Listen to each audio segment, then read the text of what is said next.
Students, आज के topic में हम डिस्कस करेंगे क्लोरोफाइसिका मेंबर कारा के संदर्भ में, जो कि कारेल्स ऑर्डर का है। इसी के बारे में जब हम बात करते हैं तो ये देखते हैं कि यह जो कारा है वह कॉमनली इसी को कारेसियस कहते हैं और इसी को स्टोनवर्ट के नाम से भी जाना जाता है, क्योंकि यह जो प्लांट है ये इस प्रकार से इसकी जो स्टेम होता है उस स्टेम के ऊपर है जो कैल्शियम कार्बोनेट का डिपोजिशंस होता है, इसलिए इसको स्टोनवर्ट के नाम से जाना जाता है। ये है फ्रेश और ब्रैकिश वाटर के अंदर ग्रो करता है। इसके लाइट फेवर से करता है ग्रो के लिए और फ्लोरिश करता है और शैलो वाटर के अंदर ये मिलता है। ये अगस्त के महीने से लेकर के मार्च के महीने तक अधिक मात्रा के अंदर मिलता है। इसकी हाइट लगभग 20 से लेकर के 30 सेंटीमीटर तक की होती है। इसी की प्लांट के ऊपर है जो नोड और इंटरनोड्स पाए जाते हैं और ये है टेरिडोफाइटा का जो इक्यूसिटम है, हॉर्स टेल जिसको कहते हैं, उसके समान यह दिखाई देता है। इसे एक एक्वेटिक हॉर्स टेल के नाम से भी जाना जाता है। इसी की सिस्टमेटिक पोजीशन से पहले मैं डिस्कस करना चाहूँगा कि जो डिस्टिंग्विशिंग जो करेक्टर्स हैं कारा के वह इस प्रकार है। हैबिटेट है, it occurs in submerged in A fresh clean और ब्रैकिश वाटर, इनके अंदर यानी कि पाया जाता है। और यह है जो सॉफ्ट मड और बॉटम के मार्जिन्स के ऊपर पूल्स में और स्लो स्ट्रीमिंग वाटर में पाया जाता है। इसी के अंदर क्लोरोफिल, एयर क्लोरोफिल भी पाया जाता है। पिगमेंट्स है जो रिजर्व फूड मटेरियल है जो ये स्टार्च होता है और सेल वाल है इसकी सेल्यूलोज की बनी हुई होती है। थैलस है जिसी के अंदर 20 से 30 सेंटीमीटर हाइट होती है और इसमें है जो नोड और इंटरनोड पाए जाते हैं। Resembles to pteridophyte plant equisetum, इक्विसिटॉइड और एल्गी कहते हैं। फ्लैजिला, मेल स्पर्म्स में 2 एंटीरियर फ्लैजिला होते हैं। रिप्रोडक्शन, इसी के अंदर एसेक्सुअल रिप्रोडक्शन और सेक्सुअल रिप्रोडक्शन दोनों ही प्रकार के पाए जाते हैं, यानी कि वेजिटेटिव टाइप के और पाए जाते हैं। सिस्टमेटिक पोजीशन के आधार पर हम बात करना चाहते हैं। इसका डिवीजन थैलोफाइटा और सब डिवीजन है जो एल्गी, क्लास है क्लोरोफाइसी, ऑर्डर है कारेल्स और फैमिली है कारेसी, जीनस है कारा और स्पीसीज है विलिचाई। अक्रेंस, जैसा कि मैं पहले ही बता चुका हूँ कि यह है जो ब्रैकिस फ्रेश और ब्रैकिस वाटर के अंदर यानी कि पाया जाता है और सबमर्ज कंडीशंस के अंदर पाया जाता है। Normally attached to the mud और बॉटम के अंदर रहता है और ये राइजोड्स की सहायता से मड के अंदर अटैच रहता है। इसी की है जो 88 स्पीसीज है जो कारा की लगभग है जो मिलती हैं। इसी में 27 है जो इंडिया के अंदर पाई जाती हैं। इंडिया की स्पीसीज के आधार पर हम अगर बात करना चाहते हैं तो इसी में no species are found in the marine water, इसकी मैराइन वाटर में नहीं पाई जाती। प्लांट का जो थैलस होता है ये जो अल्सो नॉन एज द स्टोनवर्ट्स के नाम से जाना जाता है और ये है ब्रांच जो है जो मैक्रोस्कोपिक एल्गी होती है, यानी इसको नेकेड आंखों की सहायता से देखी जा सकती है। 20 से 30 सेंटीमीटर का यानी कि आराम से होता है। प्रैक्टिकल के अंदर भी आप करेंगे तो इसको बहुत भली भांति तरीके से है जो आराम से पहचान सकते हैं कि कौन सा सवाल आपको दिया जाता है। इसी के कई बार है जो 120 इंच तक भी यानी कि यह होता है कारा हटाई, यह जो ऐसा होता है और इसी के अंदर 2 से 3 सेंटीमीटर होता है। इसमें राइजोइड्स होते हैं। मैन एक्सिस में लेटरल ब्रांचेज होती हैं। Thallus gives jointed appearance due to the presence of node and internode and resembling to the Pteridophyta Equisetum, horse tail के समान ये दिखाई देता है। राइजोइड्स, इसमें वेल डेवलप्ड है जो राइजोइड सिस्टम होता है जो कि मेन प्लांट बॉडी से अटैच होता है और मडी सबस्ट्रेटम के अंदर यानी कि इसको अटैच करता है। Rhizoids arising from the lower one of the 2 nodes, नीचे की 2 नोड्स होती हैं उनसे निकले हुए रहते हैं और वाइट और ब्राउन लॉन्ग होते हैं, सिलेंड्रिकल होती हैं और uniseriately branched structures having the oblique septa, इसके अंदर ऑब्लिक सेप्टा भी पाए जाते हैं जो कि दिखाई देते हैं। इसी के साथ साथ इसमें है जो कि node and internodes are absent in rhizoids के अंदर उपस्थित होती हैं।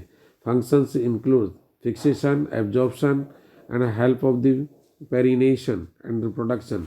ये इस प्रकार के काम हैं जिनके अंदर काम आता है। मेन एक्सिस है जो इसी का राइजोडल पार्ट से निकलता हुआ अपेक्स पार्ट तक यानी कि जाता है और इसी में विभिन्न प्रकार की संरचनाएं मिलती हैं। इसी के ऊपर है जो नोड्स और इंटरनोड से पाए जाते हैं। नोडल रीजन के ऊपर है जो पाई जाने वाली संरचनाएं ऐसी हैं जिसमें नोडल रीजन के ऊपर पाई जाने वाली संरचनाएं हैं। इसी के अंदर मेन एक्सेस होता है, स्पेसिफिकली इसी पैटर्न के अंदर सेंट्रल एक्सेस होता है और surrounded by the 6 to 20 peripheral cells के द्वारा घिरा रहता है। इसमें दो प्रकार की ब्रांचेज, जो प्राइमरी लेटरल ब्रांचेज होती हैं और सेकेंडरी लेटरल या unlimited branches of the unlimited growth, unlimited यानी कि लगातार ग्रोथ करती रहती हैं, उन्हीं के ऊपर रहता है। जो प्राइमरी ब्रांचेज होती हैं उन्हीं के ऊपर है, यानी कि छोटी जो ड्वार्फ ब्रांचेज होती हैं उनके ऊपर है जो ये सेक्सुअल ऑर्गन्स उपस्थित होते हैं। इसी के नोडल रीजन के ऊपर स्टिपुलॉइड्स भी प्रेजेंट होते हैं, यानी कि stipule like structures, unicellular structures होती हैं जिनको कि स्टिपुलॉइड्स के नाम से जाने जाते हैं। यह 2 या इससे ज़्यादा नंबर के अंदर अराइजिंग होती हैं यूनिसेलुलर आउटग्रोथ के रूप में। कॉर्टेक्स है, इसके कॉर्टिकल रीजन के अंदर often corticated and remains covered with the cortex and which is formed on the vertical and extending to adjacent। इसी प्रकार से है जो इसके कॉर्टेक्स है जो पाया जाता है। इंटरनोड रीजन, इंटरनोडल रीजन है जो इलोंगेटेड होता है, अनडिवाइडेड पावर सेल्स होती हैं और इसी के अंदर कॉर्टिकेटेड होते हैं। The corticating cells elongated and downward, इसी में असेंडिंग और डिसेंडिंग सेल से पाई जाती हैं। ये beneath the cell and less than the length, इस प्रकार से यानी कि इसी के अंदर यानी कि ये पाई जाती हैं। इंटरनोडल रीजन की जो सेल है जो डायग्राम के अंदर स्पष्ट रूप से है जो आपको दिखाया गया है, इसी को हम देख सकते हैं आराम से है जो इसी के आधार पर हमें जो ये देखते हैं और करते हैं। ठीक है, इसमें देखिएगा एपिकल ग्रोथ, एपिकल ग्रोथ इसके अंदर स्पष्ट होती है। एक सेल होती है जो एपिकल रहती है और एपिकल ग्रोथ के पॉइंट ऑफ व्यू से हम देखना चाहते हैं तो इसमें उस कोशिका में ट्रांसफर डिवीजन होता है जो बी पार्ट के अंदर है, फिर ट्रांसफर डिवीजन होता है इसके अंदर सी के अंदर दिखा रखा है, जो ये एपिकल रीजन से नीचे सी के अंदर दिखाया है कि नोडल इनिशियल सेल कहलाती है। नोडल सेल के अंदर है जो ऑब्लिक सेल डिविजन्स होते हैं। इसी के अलावा जो सेल बनती है वो पेरिफेरल सेल और सेंट्रल सेल के जानी जाती हैं। इसी प्रकार से एफ में रीजन में दिखा रखा है, यानी कि इसमें अल्टरनेट कंडीशंस के नोडल और इंटरनोडल सेल्स है जो दिखाई देती है। नोडल सेल्स होती है जिससे ब्रांचेज निकल हुई दिखाई दे रही हैं जी के अंदर, और जी से कॉर्टिकल सेल्स है जो फिलामेंट है जो निकले हुए दिखाई देते हैं। तो इस प्रकार की संरचनाएं हैं जो इनके अंदर मिलती है।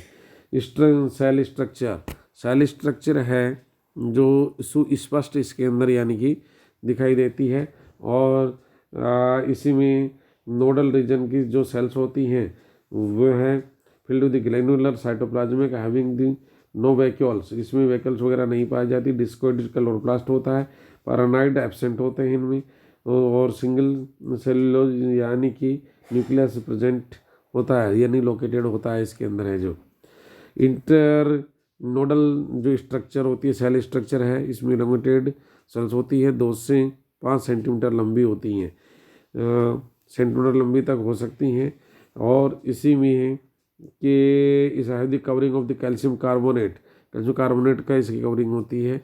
सेल्यूलोज सेल वाल बनी हुई होती है, सेंट्रली एक वैक्यूल प्रेजेंट होती है और इसमें साइटोप्लाज्म पेरिफेरल की तरफ उपस्थित होता है।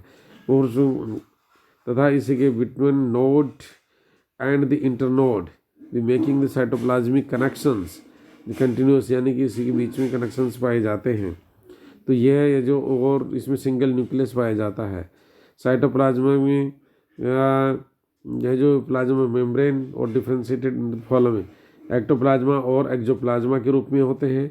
एंडोप्लाज्मा होता है, एक्टोप्लाज्मा के अंदर है जो डिस्कॉइड जो क्लोरोप्लास्ट मिलता है, इसमें माइक्रोन्यूक्लियल मिलता है, और गोल्जी बॉडीज वगैरह सब चीज़ें उस यानी कि जो और सेल ऑर्गेनल्स हैं वो यूकोरियोटिक टाइप के वो सारे मिलते हैं। एंडोप्लाज्मी के अंदर है जो इसी में प्रेजेंट होते हैं। इनसाइड द एंडोप्लाज्म जो फ्लूइड होता है, फ्लोइंग नेचर, और इसमें many nuclei, mitochondria, ribosomes, endoplasmic reticulum, dictyosomes scattered condition के अंदर मिलता है। तो ये इसी की कंडीशंस है। इसी के अलावा हम इसमें देखते हैं कि रिप्रोडक्शन इसमें दो प्रकार का होता है। पहला है वेजिटेटिव टाइप, है जो ट्यूबर्स के फॉर्मेशन। ये small spherical tubers like structures का फॉर्मेशन होता है, जो कि राइजोइड्स से प्रेजेंट ऑन द राइजोइड्स के अंदर होते हैं, और बड़े नोड्स जो नीचे ज़मीन के अंदर लगी हुई जो नोड्स होती है उनके अंदर होता है। These are the perennating structure. Perennating का मतलब होता है कि जो लंबे समय तक अनफेवरेबल कंडीशंस के अंदर जीवित रहती है, उनको पेरिनेटिंग बॉडीज़ के नाम से जाना जाता है। इसी प्रकार से एमार्फस बल्बेल्स, ये भी इसी प्रकार से होती हैं, और लेकिन ये बहुत सारी संख्या के अंदर यानी कि रहती हैं, जो बी पार्ट के अंदर आपको दिखाया गया है। सेकेंडरी प्रोटोनीमा, इस प्रकार की जो प्रोटोनीमा है जो मिलता है, एडवेंटिशियस टाइप की सेकेंडरी प्रोटोनीमा है जो डेवलप हो जाता है, जो form on the nodal region, old plants के नोडल रीजन के ऊपर बनता है और फॉर्म होता है, और डोरमेंट एपिकल पार्ट्स के अंदर भी यह बनता है। तो इस प्रकार से यह है निकलता है और काफ़ी अलग बनता है। अमाइलम स्टार एक स्टार लाइक स्ट्रक्चर्स का फॉर्मेशन है जो इसके अंदर यानी कि होता है, और इसी में एक एपिकल कंडीशंस के रूप के अंदर जो स्टार्स जैसे बाहर आर्म से निकली हुई होती हैं, और इसी स्टार्स की वजह से हैं जी यहाँ से ग्रोथ करते हैं, और काफ़ी अधिक मात्रा में है जो कारा इसमें डेवलप हो जाता है। सेक्सुअल रिप्रोडक्शन है जो इसमें ओगमस टाइप का होता है, और एक स्पष्ट प्रकार की सेक्सुअल बॉडीज हैं जो इसके अंदर बनती हैं। इसी में एक नोडल रीजन के ऊपर दो संरचनाएं बनती हैं, जिनको मेल को है जो ग्लोब्यूल कहते हैं, और फीमेल को है जो न्यूक्यूल कहते हैं। मेल की पोजीशन होती है जो लोअर साइड होती है, और फीमेल की पोजीशन है जो अपर साइड के अंदर होती है। यह डायग्राम के अंदर स्पष्ट है जो दिखाया गया है। अर्ली डेवलपमेंट जो इसके अंदर है, जो देखिएगा कि जो डेवलपमेंट होता है वो सबसे पहले हम मेल का डेवलपमेंट ग्लोब्यूल यानी कि देखते हैं, और इसमें आउटर सेल, इनर सेल और मिडल सेल दोनों प्रकार की होती हैं। तो ग्लोब्यूल का है जो बेसल सेल बनती है, और इसी में एपिकल सेल बनती है, एपिकल सेल मदर बनती है। इसी के अंदर एपिकल सेल मदर के अंदर जो एपिकल सेल होती है वो उसमें डिवीजन होकर के नीचे पेडिसल सेल बनती है। पेडिसल सेल से में डिवीजन नहीं होता, बल्कि एपिकल सेल के अंदर लॉन्गिट्यूडनल डिवीजन होकर के 4 कोशिकाओं का निर्माण करती हैं। इसी के बाद में इनमें है जो ट्रांसफर डिवीजन होता है, ट्रांसफर डिवीजन से बनकर के 8 कोशिकाएँ बन जाती हैं। और इसी के साथ साथ इनमें जो इनर सेल होती है या इसमें ऑब्लिक डिवीजन्स होते हैं, जिससे कि परिणामतः 4 अंदर और 4 बाहर की ये कोशिकाएँ यानी कि इसमें बन जाती हैं। तो इसी के बाद के अंदर एक अंदर डिवीजन और होता है, जिसमें कि प्राइमरी सेल बनती है, और दूसरी है जो इसी के बाहर की साइड में है जो मेनिब्रियल सेल बनती है, और बाहर की तरफ है जो पेरिफेरल सेल के नाम से यानी कि जानी जाती है, सील्ड सेल्स के नाम से जानी जाती है। पेरिफेरल सेल है जो सील्ड सेल्स के नाम जाती है। सील्ड सेल्स है जो काफ़ी बड़ी हो जाती है। मेनिब्रियल सेल्स भी काफ़ी लंबी यानी इलोंगेटेड इन 90 डिग्री एंगल पे बढ़ती हैं सील सेल्स के, और इन्हीं के मेनिब्रियम के ऊपर है जो प्राइमरी कैपिटुलम सेल्स का निर्माण होता है। प्राइमरी कैपिटुलम में डिवीजन होकर के और सेकेंडरी कैपिटुलम का निर्माण होता है। सेकेंडरी कैपिटुलम से डिवीजन होकर के बहुत सारे तंतु जैसी संरचनाएं बनती हैं, जिनको एंथ्रीडियल ब्रांच के रूप में जाना जाता है। एंथ्रीडियल जो ब्रांचेज जो होती हैं उन्हीं के अंदर है जो ऑब्लिक डिवीजन होकर के उस कोशिका के अंदर और उन्हें स्पर्म्स लाइक स्ट्रक्चर्स का निर्माण होता है, और यह स्पाइरल शेप के हैं जो इस एंथ्रोजोइड्स से बनते हैं और बाहर निकल करके आ जाते हैं। तो इसी प्रकार से है जो इसी के अंदर डेवलपमेंट यानी कि होता है।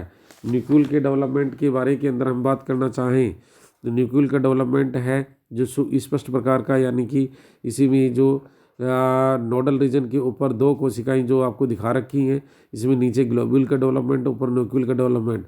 न्यूक्लियल वाली सेल है जो इसको दिखा रखा है, और इसी के अंदर फिर आगे डिवीजन होकर के ऊपर टिप पोर्शन, नीचे पेडिसेल वाली सेल बन जाती है, ऊपर है जो उगोनियल इनिशियल सेल बनती है। उगोनियल इनिशियल सेल के अंदर डिवीजन होकर के एक नीचे बेसल बीच में सेल बनेगी, और ऊपर है जो एक उगोनियल इनिशियल मिडल सेल बनती है। नीचे की जो कोशिका होती है सेंट्रल सेल बनाती है और ट्यूब सेल्स का निर्माण करती हैं। इसी के साथ साथ ये क्या होगा कि जो शीथ सेल है, यानी ट्यूब सेल्स है जो शीथ सेल्स के रूप के अंदर इलोंगेटेड हो जाती है। उगोनियल इनिशियल है जो ऊपर रहती है, और बीच के अंदर है जो इसी में सेंट्रल सेल रहती है। ट्यूब सेल्स में फिर डिवीजन होते हैं, और डिवीजन होने के बाद ऊपर वाली कोरोना सेल्स का निर्माण करती हैं। ये कोरोना सेल्स और नीचे वाली सेल है जो यानी कि ट्यूब सेल्स का निर्माण करती हैं। इसी के साथ नीचे की तरफ है जो डिवीजन होकर के इस कोशिका के अंदर है जो बनती हैं, और सेंट्रल सेल जो नीचे की तरफ होती है उसमें डिवीजन होती हैं, जिसमें आपका है जो स्टॉक सेल बनती है, और सेंट्रल सेल के रूप के अंदर यानी कि बनती हैं 2 स्टॉक सेल बन जाती हैं। बाकी जो बाकी सेल्स हैं जो वो इसमें ट्यूब सेल्स हैं जिनमें डिविजन्स होकर के ये बाहर की तरफ आती हैं। ऊपर कोरोना सेल्स बनती है, कोरोना सेल्स डिवीजन होकर के और 5 कोरोना सेल्स का निर्माण करती है। इसके मतलब ट्यूब सेल्स भी है जो यहाँ पर 5 ही होती हैं। इसी के साथ साथ है जो इसमें एक कोरोना गुच्छा जैसी संरचना है जो टिप पोर्शन के ऊपर ऊपर रहता है, जिसी की परिणामित है इसी में है जो मेच्योर जब उस फियर है जो मेच्योर हो जाता है तो उसके बाद इसमें एक गुहिका जैसी संरचना बन जाती है, और उसमें एंथ्रोजोइड्स आते हैं, आकर के अंदर एंटर हो जाते हैं, और प्लाज्मा गेमी कैरियोगेमी के कंडीशंस के साथ में जाइगोट का फॉर्मेशन होता है। जाइगोट का फॉर्मेशन के बाद में वह जो स्पोर होता है वह बंद हो जाता है फर्टिलाइजेशन के उपरांत, यानी कि, और इसको हम जाइगोट कहते हैं या जो oospore कहते हैं।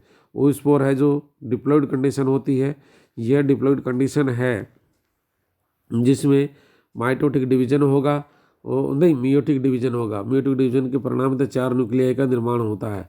4 न्यूक्लियाई में से 3 डिजनरेट हो जाते हैं, एक सर्वाइव करता है।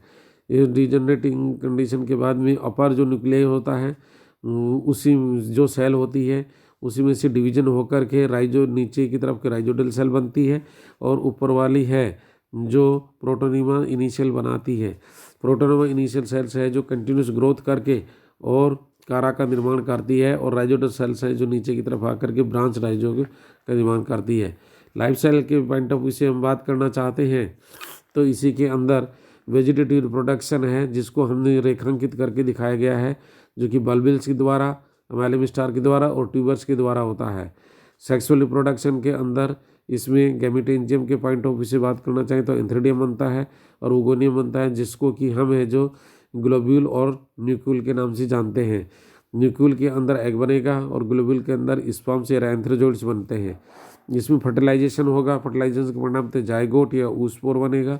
मियोसिस होता है जिसके मियोसिस के परिणाम है इसमें से जो 4 न्यूक्लियाई बनकर के प्रोटोनिमा बाहर निकलता है जर्मिनेट होने के उपरांत, और जर्मिनेट होने के बाद में चारों न्यूक्लियाई में से एक जनरेट हो जाता है, और जर्मिनेट करके प्रोटोनिमा है जो नए थैलस का निर्माण करता है। ये इसी में विभिन्न प्रकार के क्वेश्चंस हैं जो जनरली पूछे जाते हैं, और बहुत लेंथी चैप्टर है, इस वजह से इसको विशेष रूप से देख करके और ध्यान से पढ़ें, बार बार इसके डायग्राम्स को बनाएं। इसके अंदर जो डेवलपमेंट है, जो न्यूक्यूल और ग्लोब्यूल का जो डेवलपमेंट है वो बहुत ही इम्पोर्टेंट है, और इसके जो नाम है उसके बारे में विशेष रूप से छोटे क्वेश्चंस भी पूछे जाते हैं, जैसे कि एक्वेटिक हॉस्टेल किसे कहते हैं, वो स्टोनवर्ड किसे कहते हैं, स्टोनवर्ड क्यों कहते हैं, इसी के सेक्सुअल ऑर्गन्स का नाम क्या है, इसकी नेकेड आई से देखे जाने वाले सेक्सुअल ऑर्गन्स के नाम बताइए, किस सवाल के अंदर नेकेड आई होते हैं। तो ये सभी आंसर है जो कारा के अंदर मिलते हैं, इन्हीं को हमारे को ध्यान में रखना है और देखना है। और इसी में ब्रांच राइजोइड्स किस में मिलते हैं, ये चीज़ भी इसके अंदर है जो मिलती है। तो इन सभी चीज़ों को ध्यान में रखते हुए आपको क्वेश्चंस को ध्यान में रखना है और आंसर्स देने हैं। मैं दोबारा आपको ये कहना चाहूँगा कि इसमें आप हैं जो बार बार डायग्राम्स को बना करके और इसके लिटरेचर को याद करें। इसमें से सामान्यतः question practical point of view से भी और थ्योरेटिकल पॉइंट ऑफ व्यू से बहुत ही इंपॉर्टेंट होता है। अतः आप इस चीज़ को विशेष रूप से ध्यान में रखें और इसके क्वेश्चंस को बहुत अच्छी तरीके से डायग्रामेटिकली डील करने की कोशिश करें परीक्षा के अंदर। Thank you.